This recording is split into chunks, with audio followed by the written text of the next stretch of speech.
안녕하세요, G클래스 김지영입니다. 이번에 출고하게 될 차량은 소렌토 하이브리드 개인 리스 차량이에요. 저희가 이전 영상에서 산타페 하이브리드 두 편이나 다뤄봤잖아요. 이번에는 소렌토 하이브리드 그리고 산타페 하이브리드 어떤 차이가 있는지 한번 쭉 살펴볼 거예요. 이전에 저희가 출고했던 차량들이 산타페 하이브리드 프레스티지 모델이었어요. 이번 모델 같은 경우는 소렌토 노블레스 모델이거든요. 우연치 않게 두 모델이 중간 트립 동일한 모델이에요. 그래가지고 좀 더 비교하기는 좋을 것 같아요. 신차 가격으로 보면은 소렌토 하이브리드 노블레스 모델은 4,255만원, 그리고 산타페 프레스티지 모델 같은 경우는 4,279만원. 신차 가격은 거진 비슷합니다. 그러다 보니까 고객님들이 차량을 선택하실 때는 뭐 외관 디자인이라든지 편의사양 이런 걸 좀 보고 선택을 하시고 있거든요. 월 납입 금액도 한번 볼게요. 장기 렌트 계약 조건으로 한번 말씀드리면 48개월 연간 주행거리 1만 킬로 무보증 조건. 신차 가격이랑 잔존 가치가 거진 비슷한 모델이다 보니까 60만원대부터 이제 시작을 해요. 그런데 이 모델 같은 경우는 저희가 리스로 출고를 하죠. 옵션 포함해서 4,615만원, 그리고 60개월 계약했어요. 그리고 초기 비용 없이. 그러다 보니까 월 납입 금액 60만원대 이렇게 출고하게 되었습니다. 장기 렌트 즉시 출고 물량은 100여 대가 준비되어 있었지만 이거는 리스다 보니까 조금 더 시간이 걸렸어요. 가격 얘기 나와서 말씀드리는 건데 뭐 타 차종이라든지 뭐 다른 거 궁금하신 거 있으면 영상 하단에 블로그나 카톡 보시고 연락 주시면 됩니다. 아까 차량은 디자인이라든지 편의사양 이거에 대해서 좀 갈린다고 말씀을 드렸잖아요. 왜냐면 소렌토는 페이스리프트, 산타페는 풀체인지 모델이거든요. 산타페가 그래서 좀 더 연비가 좋지 않냐 이렇게들 생각을 하시는데 실제로는 0.2 정도에서 소렌토 하이브리드 모델이 연비가 조금 좋아요. 엔진은 동일하게 1.6 하이브리드 엔진을 사용을 하는데 제 생각에는 산타페가 새롭게 출시가 되면서 각진 디자인에 그리고 사이즈를 좀 많이 키웠었잖아요. 그것 때문에 연비가 조금 떨어지지 않았나 이런 생각 한번 해봅니다. 전면부 디자인 한번 살펴볼게요. 전면부를 딱 보게 되면 그릴과 라이트가 역시 가장 눈에 먼저 들어오죠. 산타페 모델 같은 경우는 뭔가 전면이 좀 강력하고 단단한 느낌이 되는데 소렌토 모델 같은 경우는 SUV 좀 정석답게 좀 스포티한 느낌, 요게 좀 강조가 많이 돼 있고요. 이쪽에 보시면은 안개등 이렇게 자리하고 있고 이번에 라이트가 좀 바뀌었어요. 보시면 이렇게 하나 둘 셋 넷, 위에 거 두 개는 그냥 일반적인 라이트, 아래 거 두 개가 이제 상향등이 들어갔고요. 전면부에 이렇게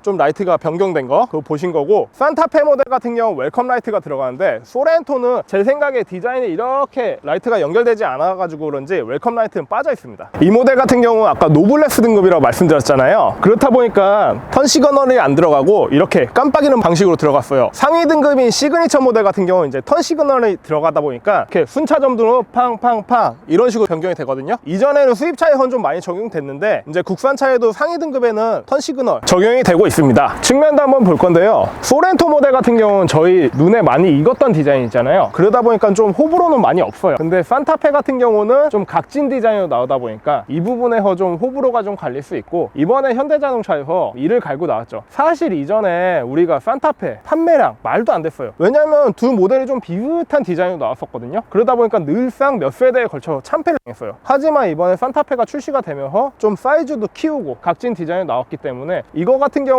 제가 이제 소비자분들이 선택할 수 있는 폭을 좀 넓혀주지 않았나 이런 생각은 좀 들긴 합니다. 후면부를 한번 보시면은 소렌토는 SUV 정석답게 딱 이렇게 들어갈 땐 들어가주고 나올 땐 나와주고 이런 느낌이 있고, 산타페 같은 경우는 이렇게 딱 떨어지는 디자인이다 보니까 좀 깔끔하다 그런 느낌의 차이는 좀 있어요. 영상이나 사진으로 보신 것보다는 실제로 차량을 봤을 때 느낌은 완전 틀려요. 근데 저는 개인적으로 차량들 좀 많이 보다 보니까 산타페보다는 뭔가 소렌토가 조금 더 괜찮지 않나. 왜냐면 아직은 소렌토가 더 눈에 있기 때문에. 그리고 이쪽에 테일램프 보시면은 전면의 라이트와 동일하게 통일감을 좀 주었죠. 그리고 산타페 같은 경우는 이 통일감이 좀 더 강해요. 그리고 이전에 말씀드렸던 것처럼 산타페나 투싼 같은 경우는 이 깜빡이 부분이 좀 하단 쪽에 있어요. 근데 소렌토 같은 경우 이쪽 위치에 있다 보니까 좀 더 안전하게 운전하기 좋겠죠. 그리고 이 모델 같은 경우는 빌트인 캠 2가 적용이 됐어요. 그러다 보니까 이쪽 상단에 보시는 카메라 이렇게 적용이 돼 있고, 여기 있는 카메라가 이제 저희가 주차할 때 사용하는 카메라. 그런데 고객님들이 이거 진짜 질문 많이 하세요. 요즘에 보면은 카메라가 3개가 들어가 있는데 도대체 뭐냐.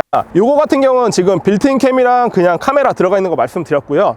이쪽에 보시면은 요 모델은 빠져 있는데 이제 디지털 룸미러 이게 지금 빠져 있는 거예요. 트렁크도 한번 열어가지고 볼 건데 이쪽에 트렁크 문 여는 게 없어요. 이쪽이에요. 요즘에 산타페를 좀 많이 출고하다 보니까 뭔가 좀 작은 느낌, 그리고 좀 개방감이 좀 떨어진 느낌이 들죠. 근데 실제로는 리터수는 20리터밖에 차이는 안 나요. 그런 이유가 소렌토 같은 경우는 여기 유압식 펌프가 상단 쪽에 있어요. 근데 산타페는 중간에 있고, 산타페는 이렇게 딱 떨어지는 디자인이잖아요. 근데 소렌토는 이렇게 굽혀져 있다 보니까 요거 때문에 좀 차이가 나는 거예요. 이 모델 같은 경우 소렌토 5인승이잖아요. 그러다 보니까 이쪽에 3열에 시트가 없는데 밑에 보시면 이렇게 히든 공간이 있어요. 한마디로 좀 적재를 좀 더 할 수 있고요. 이쪽으로 보시면은 C가책 타입의 충전기, 그리고 2열 시트 폴딩 버튼이 들어가 있어요. 2열 시트를 이렇게 폴딩해서 보면은 탄화가 안 된 게 보이고 조금 올라가 있는 게 보입니다. 요거 같은 경우는 제가 이전에 저희 딸아이 책장 한번 사올 때 이렇게 폴딩 해가지고 가지고 왔는데, 아무래도 이 부분이 이렇게 올라가 있다 보니까 주행을 계속 하다 보면 이렇게 책장이 밑으로 쭉 내려가는 경우가 조금씩 있어요. 그래가지고 트렁크에 있는 좀 기스가 많이 나거든요. 이 부분 같은 경우는 산타페는 완전히 폴딩이 되는데 소렌토가 이렇게 폴딩이 완벽하게 안 되는 거 조금 아쉽기는 하지만, 아무래도 페이스리프트 모델이니까 다음에 풀체인지 때는 한번 기대를 해보겠습니다. 저번에 산타페도 저희가 한번 누워봤잖아요. 이번에는 소렌토도 누워볼 건데, 누워보기 전에 좀 차박할 때 어떤 게 좀 더 좋을까, 지금 저 솔직하게 좀 불편하거든요. 근데 뭐 시트가 이게 좀 높으니까 아무래도 이 전고가 산타페가 좀 더 높다 보니까 그건 좀 더 편할 것 같고, 차박하면 주로 좀 이렇게 눕잖아요. 그랬을 때 이게 좀 등받이가 각도가 있다 보니까 자고 일어나면 나도 모르게 앞으로 좀 이렇게 내려가는 경우가 있어요. 아무래도 이거는 산타페가 좀 더 좋은 것 같아요. 제 개인적으로는 국산차 중에서 소렌토의 이 브라운 시트가 가장 좀 잘 어울린다고 생각을 해요. 그리고 좀 안에 실내를 보면 환한 느낌이 없는 게 앰비언트 라이트가 지금 빠져 있거든요. 앰비언트 라이트 같은 경우는 이제 시그니처 등급부터는 기본으로 적용이 됩니다. 그러면 이제 이 차량 출고해야 되니까 실내 검수하면서 기능들도 한번 살펴볼게요. 시동 온!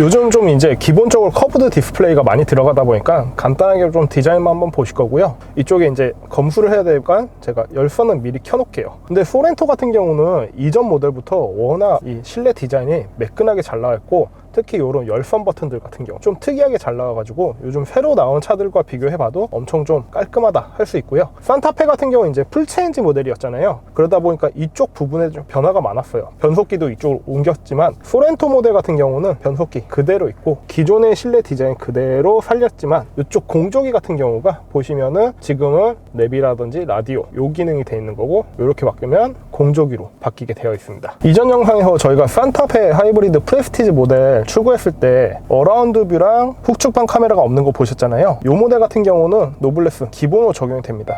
보시면 어라운드 뷰 이렇게 적용이 되어 있고요. 그리고 후측방 카메라 역시 켜보면 이런 식으로 적용이 되어 있죠. 이런 건 좀 좋은 것 같아요. 그리고 이쪽에 보시면 메모리 시트 이것까지 적용이 되어 있다 보니까 편의 사양에서는 제 생각에 동급이지만 소렌토가 조금 더 좋지 않나, 이런 생각을 합니다. 그리고 이쪽에 보시면은 헤드업 디스플레이, 아까 제가 빌트인 캠 2 적용됐다 그랬잖아요. 엮여져 있는 옵션이에요. 이 헤드업 디스플레이 같은 경우는 진짜 한번 쓰신 분들은 절대 포기 못하는 옵션이에요. 이따가 없는 거 쓰시면 엄청 불편하거든요. 왜냐하면은 저희가 운전하면서 헤드업 디스플레이가 없으면 이쪽 내비를 다 보고 해야 되다 보니까 좀 운전할 때 시안성이라든지 이런 부분에 차이가 많이 나는 거죠. 2열 시트도 한번 타볼게요. 이전에 소렌토 차량 같은 경우가 워낙 좀 사이즈가 크게 잘 나왔었잖아요. 그러다 보니까 뭐 여기 무릎 공간, 헤드 공간 이런 게 불편한 건 전혀 없어요. 하지만 산타페가 소렌토와 비슷한 크기로 이제 출시가 되다 보니까 이런 공간에 대한 부분은 이제 두 모델이 좀 많이 비슷해진 것 같고요. 아까 제가 트렁크 타서도 한번 봤었잖아요. 요거는 5인승 모델이다 보니까 3열 시트에 타지를 못해요. 근데 얼핏 눈으로만 봐도 3열 시트가 있다 그러면 그렇게 편하진 않을 것 같아요. 이 부분은 산타페가 좀 더 좋은 것 같고, 여기 보시면